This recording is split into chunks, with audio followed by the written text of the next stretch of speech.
which is based on my weekly newsletter called Perspective Shift. And you can get that at colbymartin.substack.com, which you're about to see here at the bottom of the screen. Look at this.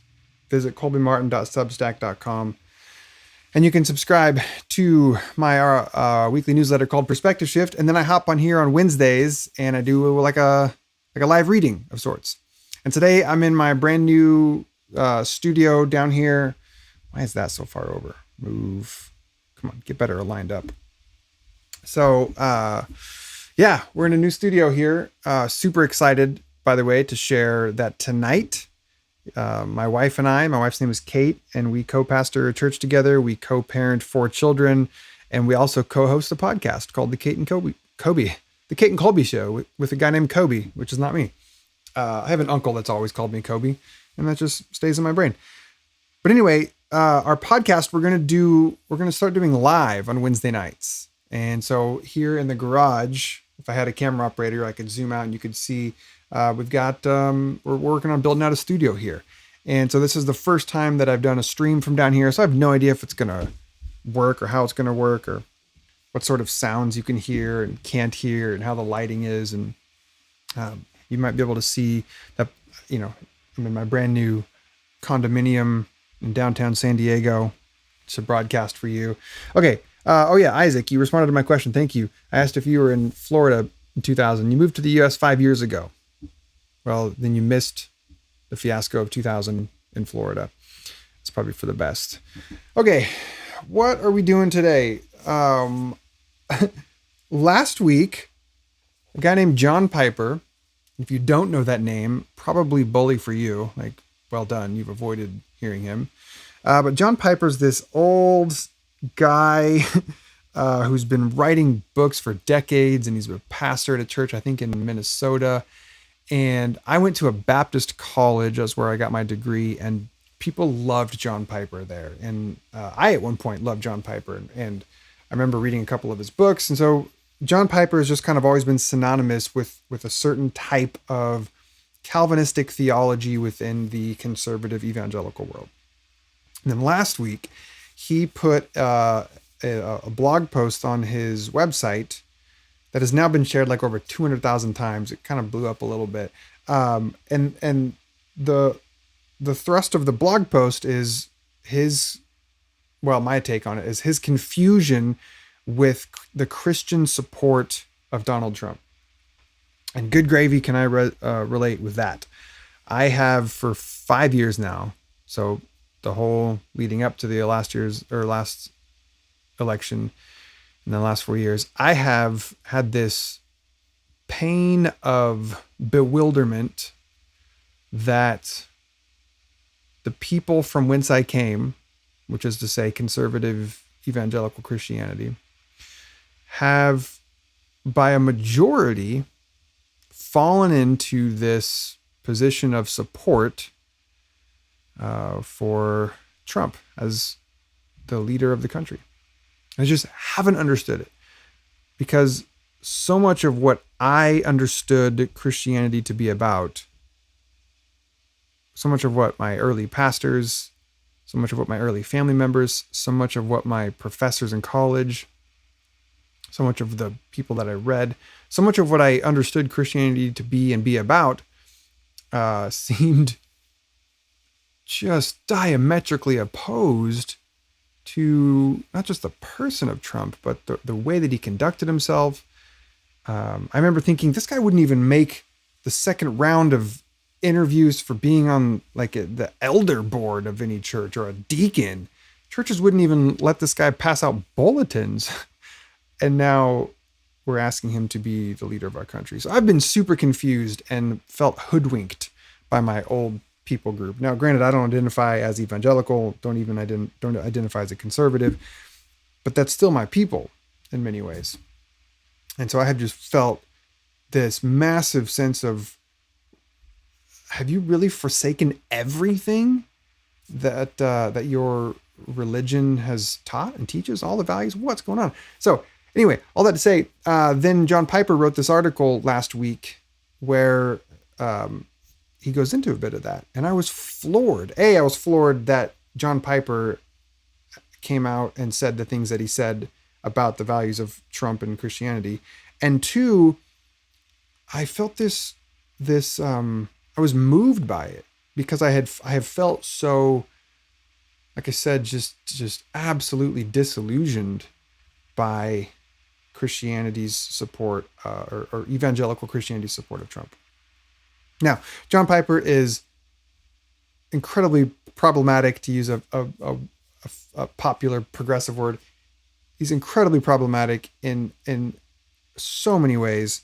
And so I don't really have many good things to say about his thinking, his ideas, his beliefs, his theology. All of that is just crap, in my opinion. And I've actually written and talked about that elsewhere, but we're not getting into that today. So what I wanted to do is last week I wrote in my Perspective Shift column, which hopefully you can see here, you can subscribe to and get in your inbox today. I wrote about my experience with reading this article from Piper. And so that's what I want to share with you today. And I'm going to now switch over to the side-by-side view where I've got my article here pulled up. And feel free, I can see, so if you're watching on Facebook or on the YouTubes and you comment, I can see that here. Like Mike K is glad that I'm going to try and unpack this. So trying to understand why So Mike, you also say that the old conservative evangelical folks are your previous people. Yeah. All right. So you're not alone. It's confusing. And so here is a bit of my response to Piper's blog about this last week. So I'm going to share it with you. And if you want to engage and talk about it, then that's what the comment section is for. And let's get going. All right. So John Piper, here's my title. John Piper, aka Evangelicals Patriarch, baffled by Christians backing Trump. And there's a photo of Piper doing something. Here's what I write. Growing up in the Baptist world and going to a conservative Baptist college ensured that I would be not just introduced to John Piper, but pointed in his direction as a gold standard for Christian thought and behavior.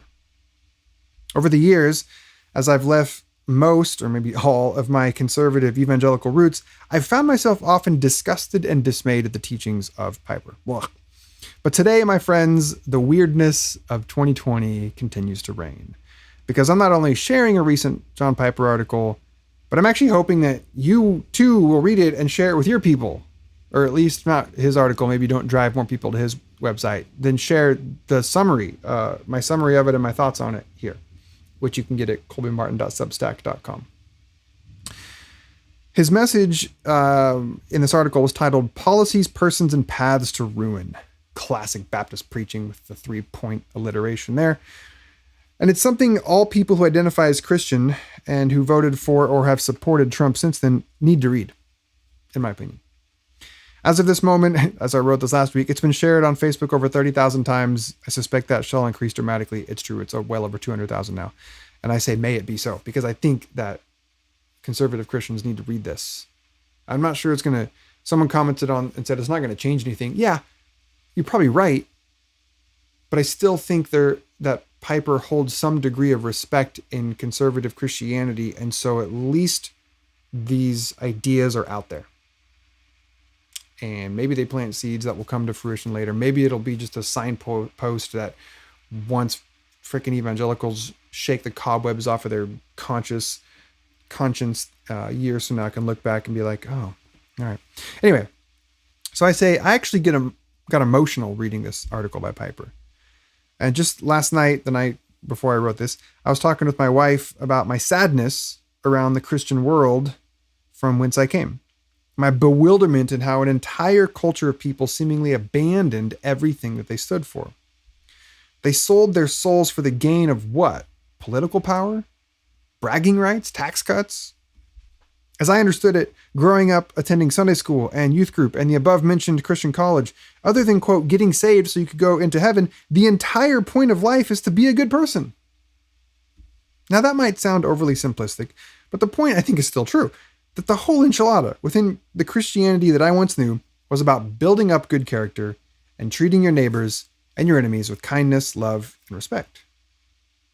But over these past 4 years, I've watched in horror as Christians, many whom I know and love, suddenly acted as though all that was tertiary to American political gain. Suddenly, right policy was more important than right personhood. So then, reading Piper's article, which is all about his disappointment with exactly the things that I just said, where people exchanged matters of character for political gain, all of that washed through me like a crisp Topo Chico in July when I read that. And so if you don't end up reading the whole thing, let me share a few key takeaways and some of my favorite lines from Piper's articles. Again, I can't believe I'm saying favorite line and Piper article in the same sentence. But he wrote, "This is a long overdue article, attempting to explain why I remain baffled that so many Christians consider the sins of unrepentant sexual immorality."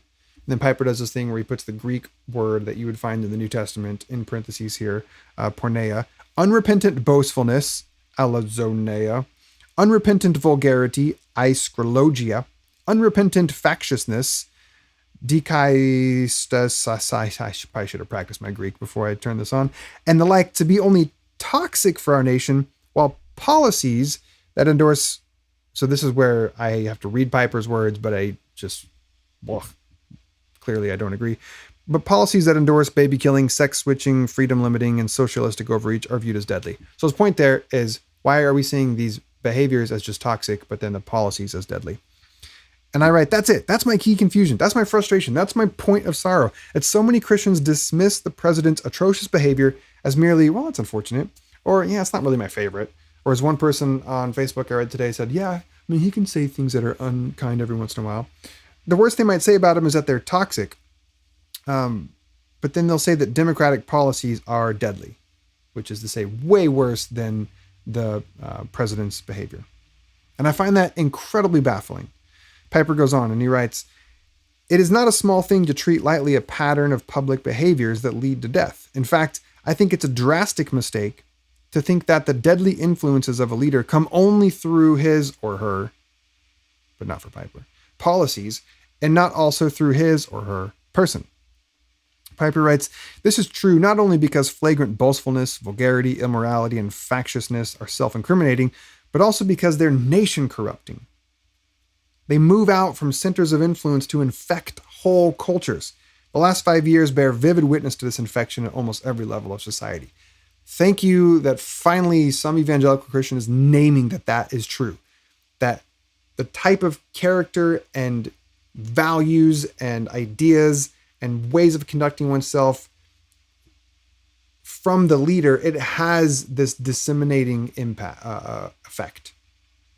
And our culture is far more, I don't know, all sorts of things right now. And I've talked about this in my hatred series, that the president's behavior and conduct and the way he talks and the way he thinks has just not only allowed other people that have those same thoughts and ideas to come to the surface, but it's like put this state-sanctioned stamp of approval on it to where now it's just running rampant and it's out of control. I write, "We can't let Christians get away with saying that the president's bad behavior and disturbing character don't impact the country. They do. They have." Piper writes, there is a character connection between rulers and subjects. When the Bible describes a king by saying, quote, "He sinned and made Israel to sin," it does not mean that he twisted their arm and made them sin. It means that his influence shaped the people. That's the calling of a leader. Take the lead in giving shape to the character of your people. So it happens for good or for ill.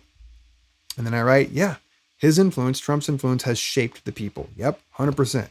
You'd have to be hiding under a rock to not see how our country has been shaped by the president's attitude, behavior, language, and overall demeanor. Piper writes, "Is it not baffling, then, that so many Christians seem to be sure that they are saving human lives and freedoms by treating as minimal the destructive effects of the spreading gangrene of high-profile, high-handed, culture-shaping sin?" I love that sentence. The destructive effects of the spreading gangrene of high-profile, high-handed, culture-shaping sin. I just wanted to retype that sentence because it's just great. We have had a spreading gangrene of leaders and people connected to our leaders. I mean, Trump's ran on the idea of draining the swamp. I kind of feel like he just made the swamp more toxic.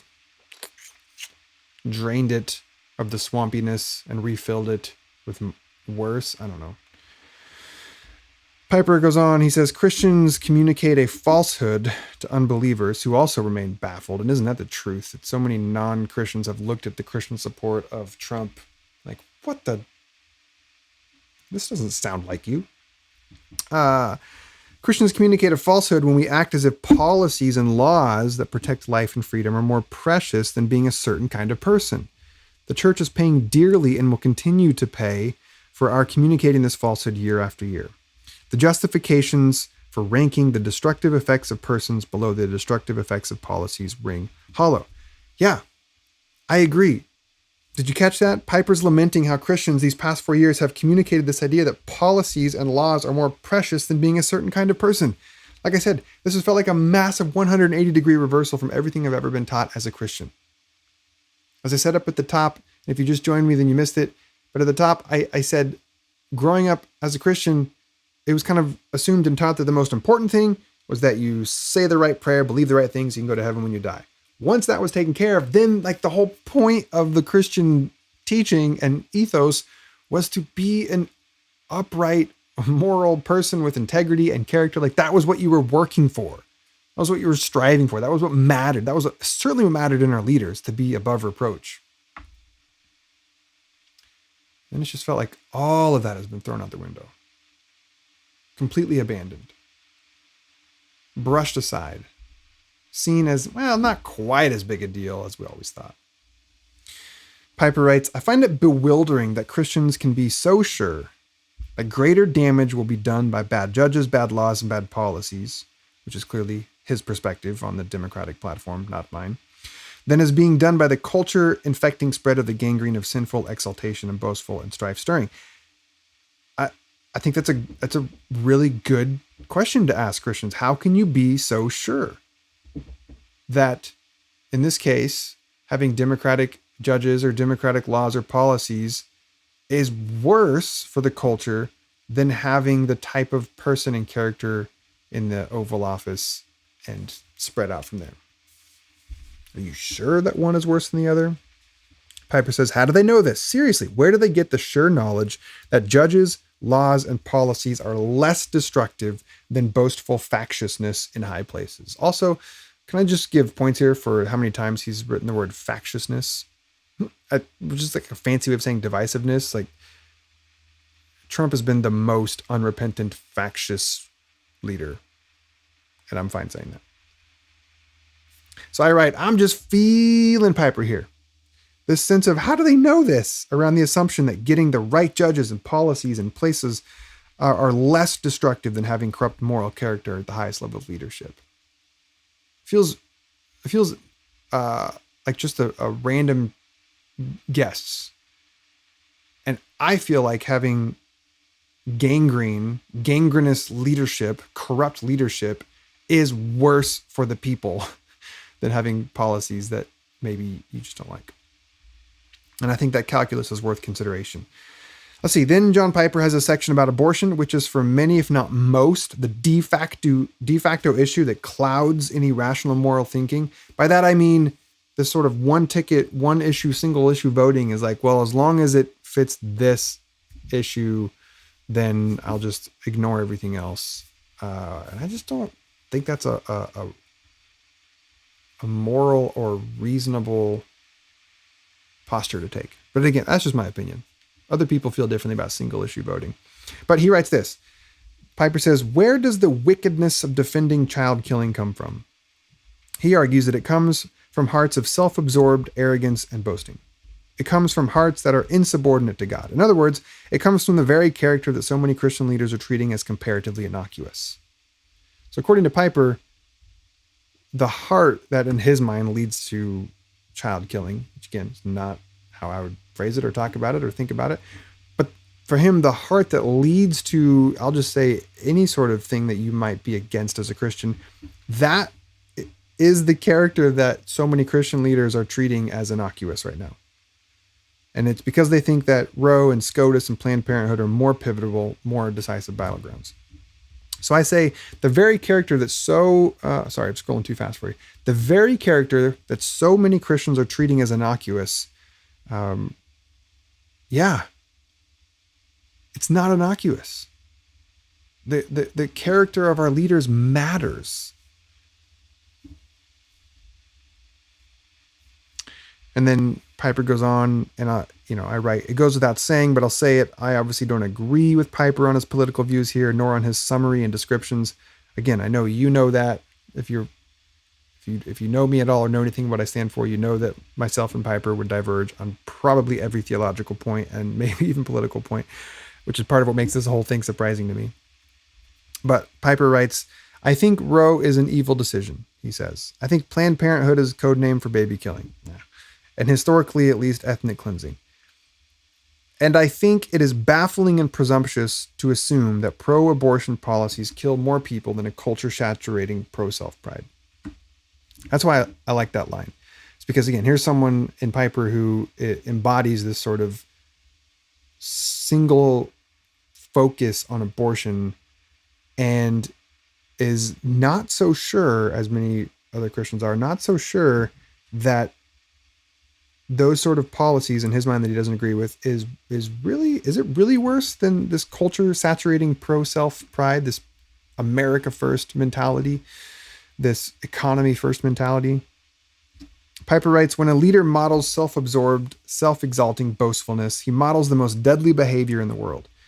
He points his nation to destruction. Yes, that's been happening. Destruction of more kinds than we can imagine.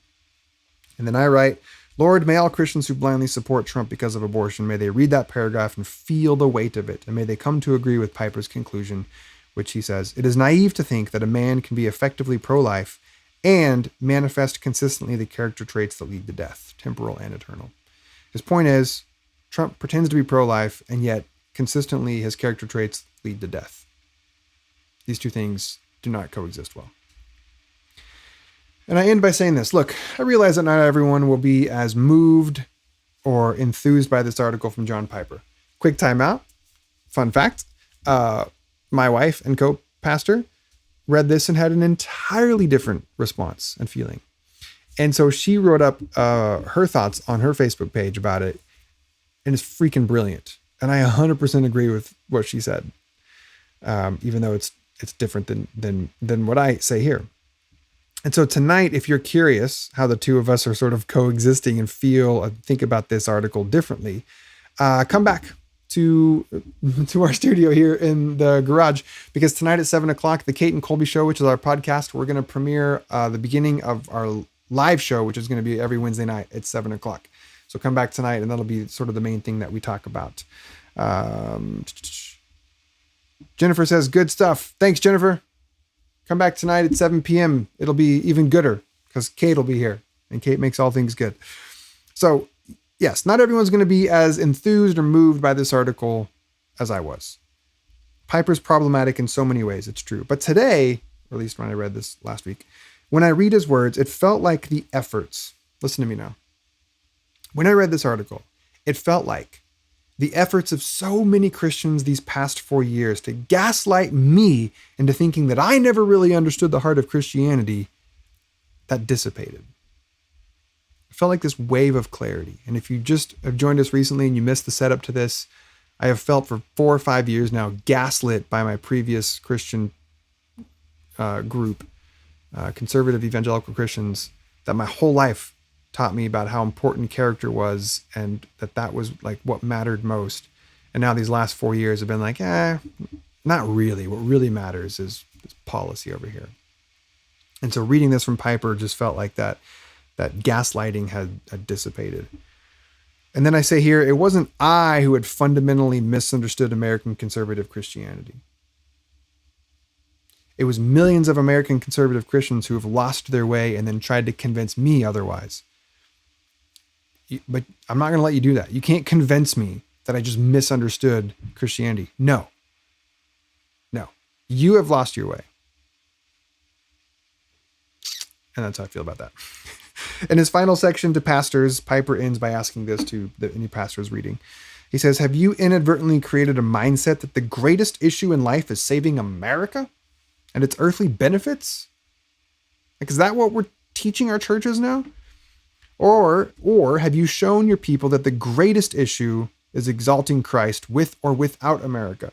Have you shown them that the people who do the most good I love this. The people who do the most good for the greatest number for the longest time are people who have the aroma of another world. And I write, Christianity should never, ever be about America first. It's gag-inducing to me that that has become a rallying cry of so many Christians. The grossness of such a sentiment should be self-evident, and yet sadly it has not been. While we disagree on almost everything, me and Piper, I find myself gleefully nodding along to the words when he said, the people who do the most good for the greatest number for the longest time are the people who have the aroma of another world. And for me, this other world is what Jesus described as the kingdom of God.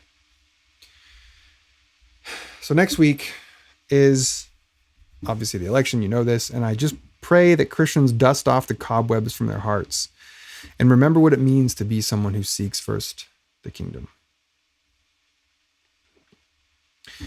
So that's what I wrote last week.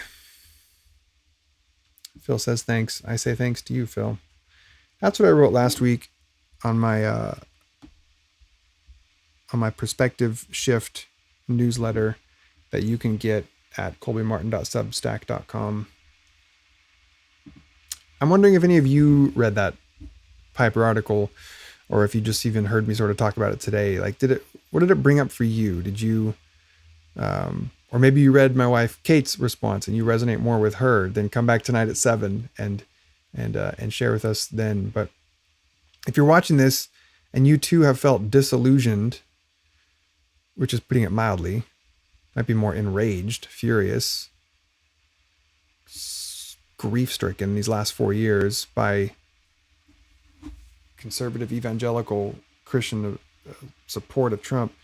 Like, how are you doing with that? How are you handling that? What's that been like for you? Has it led you to sadness? That, man, I thought, even though I don't identify as evangelical anymore, I thought at least I knew what they stood for. And I still maintain that I did, and I do, and it was them who moved. It was them who moved. 81% of evangelicals who voted for Trump. No. That you moved. I wasn't the one that misunderstood evangelical Christianity. Although my wife has fantastic pushback to that. Says, actually, no, I think that's spot on. So again, we'll talk about that tonight at 7:00. Come back for that. Yeah, Mike says it just pushes me further away from Christianity. Mike, I get it. Yeah, that makes sense. I think that's happened for a lot of people. I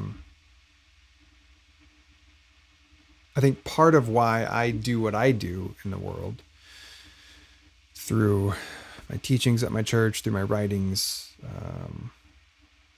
through my YouTube videos, part of what I do is for those who are not yet ready to walk away entirely from Christianity, is there a way that we can still embody the practices, the tradition, the spirituality of it in a more progressive way? And for some people, the answer is no. For some people, it's just, I'm out. Can't do it. And I just want to say that makes a whole lot of sense. But for others, they're still sort of feeling somewhat tethered or anchored or connected to Christianity in ways they can't fully name or understand or articulate. And yet it needs to be for them done in a way that feels more in alignment with what they've come to see about the world and the importance of inclusion and radical love and grace and hospitality and all these things that we thought evangelical was about, but is not, as it turns out. It's become more about power and policy and the economy. What? Okay. Well, that's the end of my article, and I would love to invite you, if you haven't yet, to head over to my Substack page, which Substack is a relatively new to me platform that allows me to publish a weekly newsletter. And then tonight, come on back for the Kate and Colby show. In fact, let me share with you. Let me see if I can find it here. Here is my wife and I do this podcast, and tonight we're going to take it live. And here is what we had to say about it. Let's see if I can drag and drop this. Drag, drop. No. That's not what I want to do. Let's try this again. Drag. No. Sorry. I thought I could drag and drop. This is riveting live stream. I can see people dropping off. They're like, yeah, what's this guy doing? That's fine. You can drop off. I'm pretty much done here. I just wanted to share what Kate and I are doing tonight. And it's taken me a minute.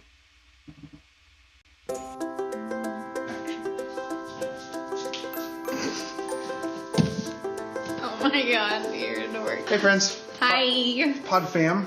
They have a name. I'm looking at the microphone. I didn't know what to look at. I just feel like a deer in headlights. Kate and Colby here. We wanted to hop on really quick and let you know that we are making a change with our podcast. We love our podcast. Mm-hmm. We've really struggled to actually sit down and record our podcast. We're telling them that much. Yes, we are. Yes.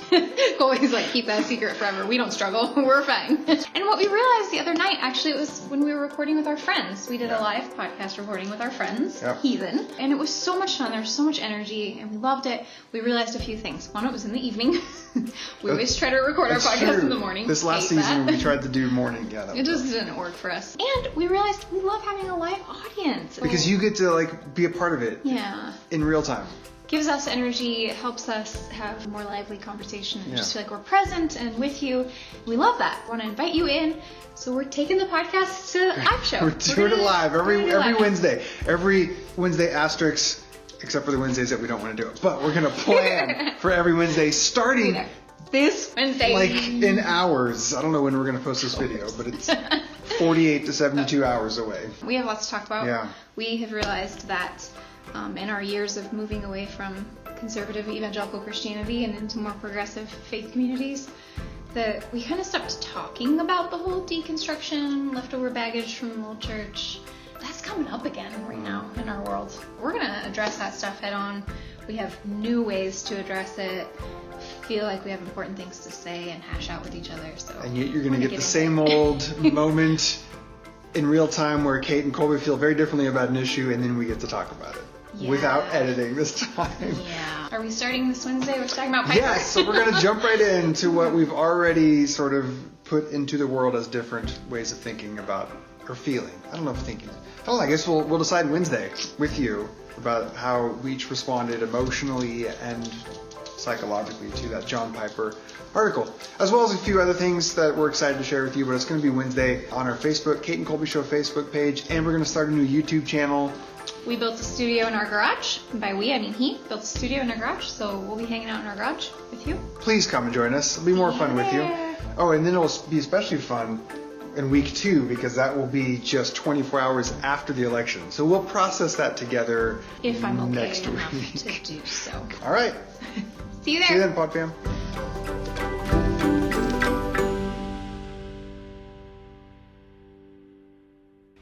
So that'll be fun. I saw the typo in that video. I put Wednesday, October 29th. Turns out today is Wednesday and it's October 28th, but whatever. So come back tonight, 7 p.m. at Kate and Colby's YouTube page and our Facebook page. And I look forward to hanging out with you. And thanks for joining me here today. I'll see you next Wednesday at 2 p.m. Pacific for Perspective Shift. And we're out.